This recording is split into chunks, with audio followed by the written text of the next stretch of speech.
Hey, welcome back to the Black and Gold Standard Podcast. And today we want to talk about the ops of the Houston Texans. Um, Pittsburgh Steelers will be taking on the Texans in the wild card playoff game Monday night in Pittsburgh. So the NFL actually did the Steelers a big favor, gave them an extra day rest, put them on Monday night where the Steelers have won like 22 or 23 games in a row on Monday night at home. It should be cold. So even though, like I say, I don't really get into that cold weather stuff, unless it's raining or sleeting or something like that. That's what really affects you. But I feel like the guys that's playing, those guys be warm. But the weather kind of become an issue when if you're getting your head beat in, then all of a sudden you feel that cold. But um, like I say, the Steelers are they ain't won like 20 something games in a row Monday night at home. So I look for the Steelers to hopefully keep that streak going. Um, the Houston the Houston Texans is a very good young team. They're kind of struggling on offense right now. The offense is not doing the best, but the defense is like number one in the league, and those guys get after the quarterback. Now, we ain't gave our offensive line a lot of praise, and much deserved, much deserved. Those guys have been playing well, but this is going to be a major test for them because the one thing the thing that Houston can do is get after the quarterback, and they get after the quarterback big time. They got a big time corner back there that can actually match up with DK. So this is going to be a very good game. But the team is young, especially on the offense with a young quarterback that I think this might be his second playoff go. So we'll see how this game goes, but let's get right into it and see what they have. So starting right off, CJ Stroud, one of the up and coming um, signal callers in the league. I think the Steelers defense can definitely make it hard for him and make some plays on him, confuse him a little bit, and they can definitely get after him. I mean, he's kind of he's a little mobile. I mean, he's not a big time runner, but if you give him a lane, he will take it, and he can run the ball. But for the most part, he want to stay in that pocket and deliver the ball. But you know, again, the Steelers just gotta keep pressure on them. The one thing about Houston, they cannot run the ball very well, so that's going to be an issue for them. And if the Steelers can get them one dimensional, I think they can make it real hard for Stroud. As you see his numbers, 273 out of 423, 64.5%. So he's fairly accurate. 3,041 yards, 19 touchdowns, 8 interceptions, and a 92.9 rating. So he's having he had a decent year. But like I said, no running game, and the Steelers can definitely get them one dimensional, and that would help a lot. So let's moving right along. Running back Woody Marks, he's been starting lately. They got Nick Chubb. I mean, the Steelers remember him from his days with the Browns, but that's not the same Nick Chubb. Marks, he decent running back, but again, Houston got a lot of offensive line problems, and the running game has been struggling. When you look at his numbers, 196 carries, 703 yards, 3.6 average, 2 touchdowns. They use him in the receiving game a little bit, 24 receptions, 208 yards, 8.7 average, 3 touchdowns. So he's a guy you got to watch coming out the backfield.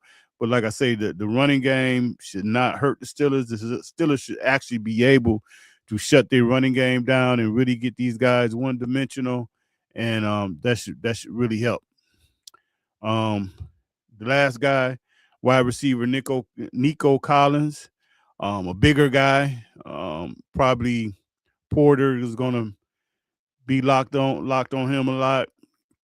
The Steelers really don't travel their corners from side to side, so Pierre get him a little bit, but he's a deep threat. He's a deep threat. He can run by you. Um, he's their number one target. Looking at his numbers, 71 receptions, 1,117 yards, a 15.7 average. So that's a nice average that lets you know he gets the ball downfield. 6 touchdowns. So Stout really will be looking for him a lot. Like I say, he's a bigger receiver, bigger body receiver. But again, nobody that you have to respect, but nobody that you really got to be terrified of. But you can't get caught peeking in the backfield and all that type of stuff because he will run by you. Moving over to the defense, cornerback Derek Stingley Jr. He's probably going to be matched up on DK. I'm actually believing he probably going to follow DK wherever he goes on the field. A great corner, physical, good cover skills. As you can see, 36 tackles, 4 interceptions, 15 pass defense, 1 forced tackle, 1 tackle for loss, 1 pick 6 touchdown, and 1 forced fumble. So great overall player, can really cover, and I'm quite sure that he'll be following DK Metcalf. But the thing, DK is so much physically bigger than him that any 50-50 balls, DK should have a good advantage, just the pure size and strength. But Stingley will definitely win some of his matchups against Metcalf also. So that's going to be a good matchup to watch, and should be challenging for DK, but nothing that he shouldn't be able to handle. Defensive end Will Anderson. They kind of use him as an edge. Big time motor. Solid player for them. He's going to be a challenge. He's going to be a challenge for this offensive line. Not really a big guy, but speed and power is his game. You look at his numbers: 54 tackles, 12 sacks, 20 tackles for loss, 3 forced fumbles, 2 fumble recoveries, 3 pass defense, and 1 fumble recovery for a touchdown. So great all around player. Like I say, he's going to be a challenge for these for our tackles. Great first step, fast guy, and he's going to be a challenge. Like I say, this is part of what Houston defense is made of, and it's these ends that they have, and these guys can get after it. Mr. Hunter, another guy that can get after the quarterback. He can just flat out get after the quarterback. Aaron Rodgers cannot be holding on to the ball because I don't know how long they can hold these guys off. But I feel like you can run the ball against them a little bit, but they some monsters. And if you look at his numbers, 54 tackles, 15 sacks, 15 tackles for loss, 3 pass defense, 3 forced fumbles, and 1 fumble recovery. So, like I say, Houston got the number 1 defense in the league, and that's going to be a challenge for the Steelers.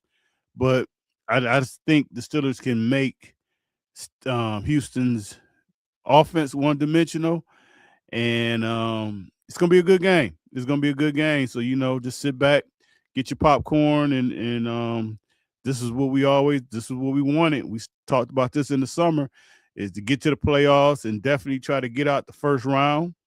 This is going to be a challenge. But I kind of like Aaron Rodgers, what Aaron Rodgers can do. And like I say, with Metcalf back, that kind of takes a lot of pressure off some of the other guys, because some of those guys were really playing some roles that they probably just wasn't. Actually, to be honest, they're just not good enough to play.